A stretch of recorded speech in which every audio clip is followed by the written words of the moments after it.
Divination is the first new skill to come to RuneScape in a very long time. It's tied heavily to the 6th Age, and over the next few minutes you'll learn a whole lot more about it. With Divination, we really wanted it to be a new thing, not just for the players. The characters in the game don't really know that much about it yet, it's new to them too. The characters associated with Divination have a camp just west of the Lumbridge Crater and south of the Draenor village Lodestone. There's 3 main NPCs at the skill camp, and they'll take you through the basics of training Divination and some of the rewards. They're not very organised, but they've kind of elected Orla as their leader, so she's kind of the first NPC you'll want to talk to. Then you've got Faizan and May, and they'll take you through kind of the more advanced rewards once you've learnt the basics. You'll be able to be at the forefront of the skill, ahead of most of the NPCs, and the skill cape is on a stand because nobody can wear it yet. Modmark has already spoken a little about the items that heal you automatically. There are plenty of other things you can make with Divination, such as Divine Locations. Divine Locations can be thought of as kind of portable skilling locations, such as a portable tree or a portable mining rock. They can be placed down pretty much anywhere you can put a fire, and then you can harvest resources from them much like you would a normal skilling location.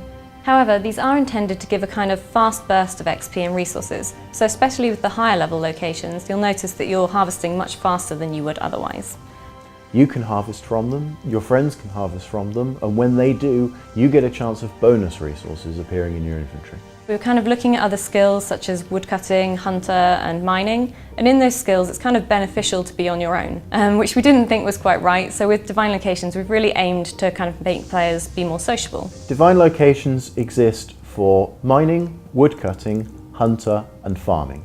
Of course there have to be restrictions on Divine Locations, otherwise you could gather an infinite number of resources and that wouldn't be particularly good for the game's economy. You can only place one Divine Location of any kind each day, and there's a limit on how many items you can take from Divine Locations in general each day based on your levels.